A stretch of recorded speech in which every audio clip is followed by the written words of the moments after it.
करने वाले हैं सारी ऑर्गेनिक की रिएक्शंस इस वीडियो में, जितनी भी आपके सिलेबस में है सब एक करके करते हैं। चलिए स्टार्ट करते हैं। पहली एल्केन्स है, सैचुरेटेड हाइड्रोकार्बन्स की हम बात करेंगे। पहली रिएक्शन उसी पे है, पहले उसकी रिएक्शन कंप्लीट करते हैं। तो एल्केन्स की बात करें तो एल्केन्स आपका सैचुरेटेड हाइड्रोकार्बन का जनरल फॉर्मूला होता है CnH2n+2। ठीक है, तो इस वाले में बात करते हैं। तो जहाँ पे पहला जो रिएक्शन है ये सोडियम एसीटेट और सोडियम हाइड्रोक्साइड के प्रेजेंस में मीथेन और सोडियम कार्बोनेट आपको देगा पहली बार। ठीक है, तो यहाँ अगर हम बात करें इस रिएक्शन को तो आप याद कर लीजिए, तो CH3COO Na ये होगा, और यहाँ पे आप NaOH डालेंगे। ठीक, जैसे आप NaOH डालते हैं उसके बाद यहाँ पे बनेगा मीथेन, क्योंकि हम प्रिपरेशन रखेंगे तो मीथेन तो बनना जरूरी है, और यहाँ पे बन जाएगा Na2CO3। अब इसी Na2CO3 को ही सोडियम कार्बोनेट कहते हैं। पहली रिएक्शन ये है। उसके बाद इसका प्रिपरेशन सोडियम प्रोपोनेट से भी होता है, उसको भी जिसमें सोडियम प्रोपोनेट लेते हैं बेसिकली एसीटेट की जगह, और सोडियम हाइड्रोक्साइड और इथेन और सोडियम कार्बोनेट आपको मिलता है, उसको भी हम करके दिखाते हैं। तो यहाँ पे अगर हम बात करें, यहाँ पे कुछ नहीं, रिएक्शन कुछ ज़्यादा बदलेगा नहीं, थोड़ा सेमी रिएक्शन टाइप की है। तो CH3 और यहाँ पे CH2COONA। ठीक है, ये हो गया सोडियम प्रोपोनेट। NaOH यहाँ पे आप डालेंगे, उसके बाद आपको मिल जाएगा C2H6 प्लस यहाँ पे मिल जाएगा आपको N2CO3 यानी सोडियम कार्बोनेट मिल जाएगा। ठीक है, तो ये दो रिएक्शन प्रिपरेशन की है जो कि आपको आनी चाहिए, ये काफ़ी बार एग्जाम में पूछी जाती है, सिलेबस में भी है। दो रिएक्शन काफ़ी इंपॉर्टेंट है। अब जो अगली रिएक्शन है वो है वर्ड रिएक्शन। अब वर्ड रिएक्शन में भी आपको बेसिकली इथेन बनते हुए दिखता है। आपको एल्केन बनाना तो इथेन बनेगा, तो इसको हम बोलते हैं मिथाइल आयोडाइड से बनाते हैं। इसको ये वर्ड रिएक्शन है, तो ये नेम रिएक्शन है आपके इसमें। तो ये बहुत ज़्यादा इंपॉर्टेंट रिएक्शन है, अगर मैं बोलूँ इसमें कुछ नहीं करना आपको। इसमें हाँ, रिएक्शन सारी की सारी आपको बैलेंस ही लिखनी है, ये इंपॉर्टेंट है। तो आपको लेना है मिथाइल आयोडाइड, तो उसमें आप मिक्स करिए 2 टाइम्स ऑफ Na, और इससे बन जाएगा C2H6 और 2 टाइम्स ऑफ आपका बन जाएगा यहाँ पे सोडियम आयोडाइड। ठीक है, ये और फिर आता है एक और वर्ड रिएक्शन, इसको इथाइल ब्रोमाइड के साथ भी आप कर सकते हैं। यहाँ पे मैं इथाइल, इसको वर्ड ही कहते हैं, तो इसको इथाइल ब्रोमाइड। देखिए किसी भी रिएक्शन का मैकेनिज्म आपके सिलेबस में नहीं है, मैकेनिज्म सब 11th 12th के सिलेबस में, तो मैकेनिज्म नहीं मतलब रिएक्शन हो, मतलब कोई रिएक्शन हो रही है इसके पीछे का जो लॉजिक है ऑर्गेनिक केमिस्ट्री में वो 11th क्लास में होता है। तो अभी बस आपको रिएक्शन याद करनी है और प्रोडक्ट्स याद करने हैं, बाकी कुछ नहीं।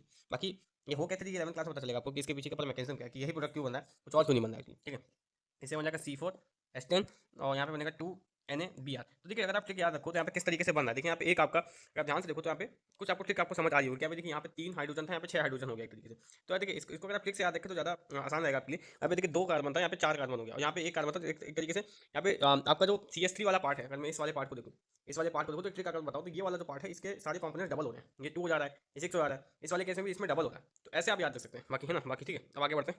अब जो रिएक्शन है वो कंबंशन रिएक्शन है, कंबंशन भी होता है एल्केन्स का। तो कंप्लीट कंबंशन होता है मीथेन का, कंप्लीट कंबंशन होता है इथेन का। तो इथेन अगर इसको हम करें तो ये काफी इजी है, मतलब रिएक्शन इसमें तो कुछ ज़्यादा याद करने को है नहीं, क्योंकि कोई भी हाइड्रोकार्बन कंबंशन करेगा तो यहाँ पे CH4 कंबंशन करेगा तो CO2 और H2O निकलेगा, हीट निकलेगी। इसको बस आपको बैलेंसिंग इस रिएक्शन में करनी है, क्योंकि बैलेंस रिएक्शन ही चेक होती है, अनबैलेंस रिएक्शन चेक नहीं होती है।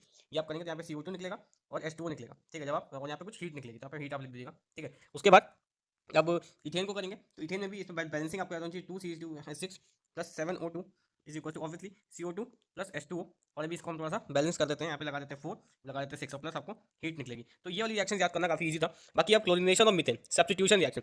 अब बहुत लोग सब्स्टिट्यूशन रिएक्शन थोड़ा सा मतलब पूरा स्ट्रक्चर खोल के भी करते हैं एक तरीके से। मैं यहाँ पे सिंपल बता रहा हूँ आपको, आप किसी भी तरीके से करिए स्ट्रक्चर। अगर स्ट्रक्चर यहाँ पे मैं बात नहीं कर रहा हूँ, स्ट्रक्चर कैसे आपको पता ही होगा, तो कोई दिक्कत तो है नहीं पहली बात तो। ठीक है, तो अब एक रिएक्शन है क्लोरीनेशन की, तो क्लोरीनेशन वाली रिएक्शन की भी बात कर लेते हैं। ये सब अभी एल्केन की ही चल रही है, अभी एल्कीन की भी आएगी, फिर अल्कोहल की भी आएगी काफ़ी। तो इसमें क्लोरीनेशन में देखिए कुछ करना नहीं है आपको, बेसिक लोग बता रहे हैं। CH4 है, ठीक है, एक सेकंड मैं आपको बता रहा हूँ। इसमें पहले हम बेसिक लेते हैं। CH4 है, इसको आप रिएक्शन करा दीजिए, है ना, क्लोरीन के साथ। क्लोरीनेशन इसका होगा, यहाँ पे एक कार्बन हटाइए, CH3 एक Cl लगाइए, और यहाँ पे HCl बनाइए। अब ये आपको ऑलमोस्ट सारे ही जितने भी एल्केन हैं, जितने भी किताब में दिए हुए, यही एक लॉजिक आपको करना है। ठीक है, और ये जो रिएक्शन है सनलाइट के प्रेजेंस में होगी, पहली बात तो ये रिएक्शन सनलाइट के ही प्रेजेंस में होगी, यानी सनलाइट शुड बी प्रेजेंट, तभी रिएक्ट करेगी और क्लोरीनेटेड प्रोडक्ट बनाएगी। अब मैं एक और इसका एग्जांपल दूँ, बाकी तो आप कर ही सकते हैं, इसमें कोई दिक्कत नहीं है। एक जो इंपॉर्टेंट एग्जांपल लेता है, जिसको हम आगे बढ़ा सकते हैं। यहाँ पे CH3Cl हमारा जो प्रोडक्ट बना, ठीक है, इसको क्लोरीन के साथ फिर रिएक्ट कराते हैं, क्लोरीन के साथ। उसके बाद ये फिर C2H2Cl2 प्लस HCl फिर बन जाएगा। ठीक है, यहाँ पे इस प्रोडक्ट को मैं फिर से Cl2 के साथ रिएक्ट कराऊंगा, इसको मैं फिर से Cl2 के साथ रिएक्ट कराऊंगा। ठीक है, तो यहाँ पर फिर ये CH बन जाएगा, ठीक, और HCl निकलेगा। ये तो सबको पता ही चल गया सनलाइट की वजह से। और फिर मैं इसको फिर कराऊंगा, इस वाले रिएक्शन को फिर कराता हूँ। CHCl3 है जो वहाँ पर, उसको फिर से मैं क्लोरीन के साथ रिएक्शन कराऊंगा। ठीक है, यहाँ पे फिर आपको CCl4 बन जाएगा, और ये है ना, और उसके बाद HCl निकलेगा। ठीक है, तो यहाँ तक ये रिएक्शन जाती रहती है। इसी को कहते हैं सब्स्टिट्यूशन, क्योंकि यहाँ पे जो क्लोरीन है वो जगह ले रहा है आपकी, एक एक कार्बन हटता जा रहा है, क्लोरीन आता जा रहा है तरीके से। अब हम बात करते हैं, अब ये आपके एल्केन्स की रिएक्शन पूरी हो गई है, अब एल्कीन्स की रिएक्शन की बात करते हैं। तो एल्कीन्स की रिएक्शन का जो जनरल फॉर्मूला है वो CnH2n है। तो पहले प्रिपरेशन की बात करते हैं, तो इथेन कैसे प्रिपेयर करते हैं, C2H4 को यानी इथेन को हम कैसे प्रिपेयर करेंगे। ठीक, तो एक होता है डिहाइड्रो हेलोजिनेशन। तो जैसा नाम है वैसे ही काम होगा इसमें, तो आप कुछ नहीं करेंगे, यहाँ पे आप लेंगे इथाइल ब्रोमाइड, लेंगे इथाइल ब्रोमाइड आपको लेनी है, इसका रिएक्शन कराना है KOH के साथ। ठीक है, और KOH थोड़ा सा मतलब अल्कोहलिक होगा, अभी मैं अल्कोहलिक लिख देता हूँ, अल्कोहलिक KOH के साथ रिएक्शन कराएंगे। यहाँ पे आपको मिल जाएगा C2H4, ठीक, और प्लस HBr। अपना HBr, ये एक रिएक्शन है। बाकी डिहाइड्रेशन रिएक्शन जो होती है इसमें आप क्या करते हैं, इथेनॉल लेते हैं, इथेनॉल लेंगे C2H5OH और यहाँ पे लेंगे कंसनट्रेटेड H2SO4, ठीक है, H2SO4 कंसनट्रेटेड वाला आप लेंगे, H2SO सल्फ्यूरिक एसिड, इसका कुछ 170 डिग्री सेल्सियस पे इसको लीजिएगा अप्रॉक्सीमेटली, ठीक है, और इससे आपको बन जाएगा C2H4, ठीक है, प्लस वाटर, एक सेकंड H4 है, H4, एक सेकंड इसको सही से बना लें, H4 है ये, H4 प्लस वाटर, ठीक है। तो उसके बाद एडिशन रिएक्शन एल्कीन्स शो करते हैं, तो हाइड्रोजनेशन यानी एल्केन का फॉर्मेशन, तो इसका एडिशन रिएक्शन की बात करें क्योंकि ये एडिशन रिएक्शन शो करते हैं, यहाँ पे एडिशन रिएक्शन की बात करते हैं, तो जो भी है, अब इसमें आप इथीन को लीजिए C2H4 और इसमें आप H2O रिएक्ट कराइए तो आपको बनेगा C2H6, ठीक, ये आपका एडिशन रिएक्शन हो गया।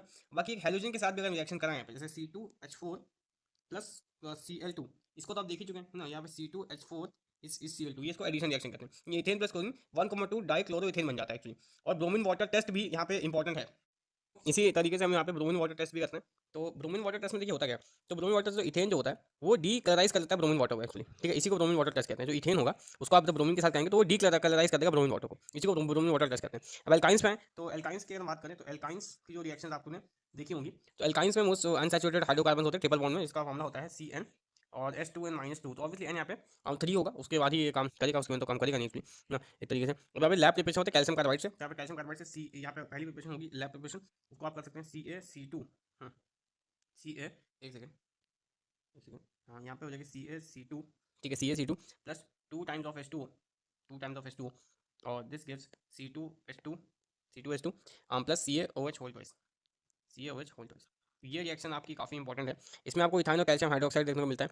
बाकी एक और है 1,2 डाइब्रोमो इथेन से यानी डाई हाइड्रोजलाइजेशन से भी आप कर सकते हो, इसमें भी अल्कोहलिक केओच आपको लेना पड़ेगा। तो इस वाले रिएक्शन को भी हम एक बार देख लेते हैं, इस वाले कैसे करेंगे। यहाँ पे आपको C2H4Br2 लेना है, ठीक है, प्लस 2 टाइम्स ऑफ KOH और ये KOH आपका अल्कोहलिक रहेगा और ये गिव्स C2H2 प्लस 2 KBr, ठीक, प्लस 2H2O। ये रिएक्शन भी इंपॉर्टेंट थी, तो पोटेशियम ब्रोमाइड वाटर बनता है। अब इसमें भी एडिशन रिएक्शन शो होता है, हाइड्रोजनेशन शो होता है, तो formation of alkene and alkanes एक तरीके से। तो यहाँ पे अगर बात करें C2H2 प्लस H2, ये आपका बनेगा C2H4 और same with C2H2 plus H2 इस गिव्स C2H6, ठीक है।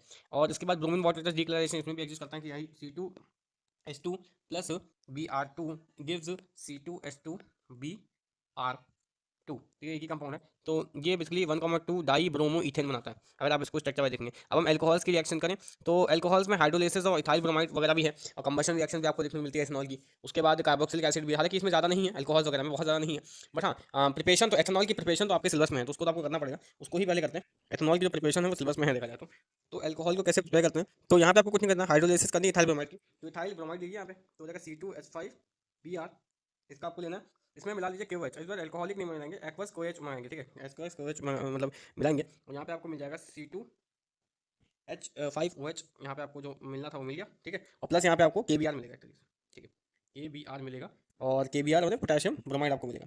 और प्रॉपर्टी ऑफ इथनॉल में एक कंबशन होता है, कंबशन में आप जानते हो CO2 प्लस H2O बनना है, कोई भी अगर आप यहाँ पे हाइड्रोकार्बन लो, मिलेगी रिएक्शन सोडियम के साथ क्या रिएक्शन शो करती है इसको देख लेते हैं। कंबशन तो आपको पता है, कंबशन में नहीं कहा रहा, यहाँ पे सोडियम के साथ C2H5OH प्लस Na, जब Na इसके साथ लगेगा तो क्या करेगा, यहाँ पे ये रिएक्शन C2H5, यहाँ पे आप Na लगा देंगे H को हटा के, तो आप बचेगा ONA और प्लस यहाँ पर H2 बाहर आ जाएगा, यानी हाइड्रोजन आपका बाहर आ जाएगा, ठीक है, इस तरह से होगा, यानी यहाँ पे सोडियम एथॉक्साइड बन जाएगा हाइड्रोजन गैस की। ईस्टिफिकेशन क्या होता है, ये बेसिकली ईस्टर्स बनाता है, एस्टर्स बोल सकते हैं एसिटिक एसिड के साथ, ठीक है, तो ये भी एक प्रॉपर्टी है इसकी। यहाँ पे वही मतलब C2H5OH, यहाँ पे C3 एसिटिक एसिड लीजिए, C3COOH एसिटिक एसिड लिया आपने, यहाँ से आपको एक इथाइल एसिटेट बनेगा, तो C3COO C2H5 प्लस आपका वाटर यानी H2O निकल जाएगा, ठीक है, ये एक इंपॉर्टेंट रिएक्शन थी।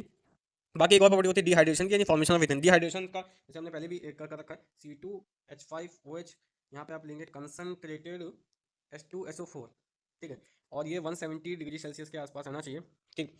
उसके बाद आप यहाँ से बनेगा, आपको यहाँ से बनेगा C2H4 प्लस H2O, ठीक। यहाँ पे दो आपको रिएक्शन देखने को मिल रहा है, यहाँ पे concentrated sulphur ethane plus water बनेगा। अब लास्ट टॉपिक है कार्बोक्सिलिक एसिड, इसमें सिर्फ एसिटिक एसिड ही आपको मेनली पढ़ना है, यहाँ पे हम बात करेंगे वही एसिटिक एसिड की, क्योंकि लास्ट इसी की रिएक्शन है सिलेबस में।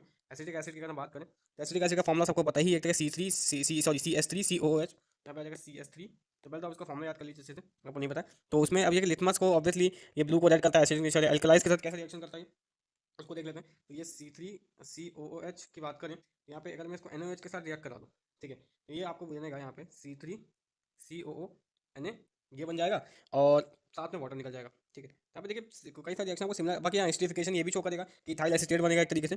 ठीक है, इसको हम लास्ट वाली को भी कर लेते हैं, तो इसको भी करते हैं। यहाँ पे बनेगा CH3COOH, इसका एसिडिफिकेशन करा देते हैं। यहाँ पे आप लीजिए एथेनॉल को, तो एथेनॉल को हमने लिया, देखिए सेम ही रिएक्शन है ऑलमोस्ट, बस थोड़ा सा चीज़ें चेंज हुई हैं। और ये रिएक्शन आपने अभी उसमें पढ़ रखी है एक तरीके से एल्कोहल में, फिर आप यहीं में ये रिएक्शन लिखा था, उसके बाद ये रिएक्शन फिर से लिखा था। यहाँ बनेगा CO वही C2H5 और यहाँ पे फिर से आपको वाटर बनेगा H2। ठीक है, तो ये मतलब मोटा मोटा सारी रिएक्शंस थी जो आपके सिलेबस में इंपॉर्टेंट भी है और इंक्लूडेड भी है।